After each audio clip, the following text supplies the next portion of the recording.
Down the rabbit hole. Navigating BVI winding up applications against struck-off and dissolved companies. In a recent BVI case, the commercial court navigated various issues arising out of a winding-up application brought by a creditor against a struck-off and dissolved BVI company, based on an unregistered foreign judgment.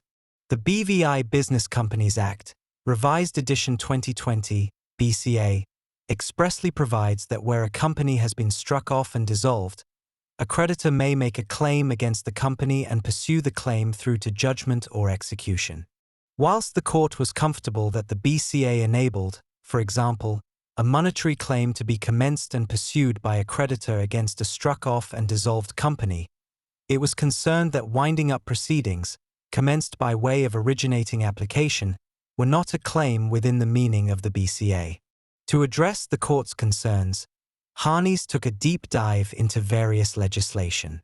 In particular, Rule 13(3) of the BVI Insolvency Rules, Revised Edition 2020 states that for the purposes of applying the Eastern Caribbean Supreme Court Civil Procedure Rules, CPR, to insolvency proceedings, an application in insolvency proceedings, whether originating or ordinary, is to be regarded as a fixed-date claim. Once it was established that a winding-up application was to be treated as a claim under the CPR, the court was satisfied that a winding-up application was a claim for the purposes of the enabling provisions under the BCA, and the creditor was entitled to pursue its claim against the company by way of insolvency proceedings, even after the company had been struck off and dissolved. The winding-up order was granted.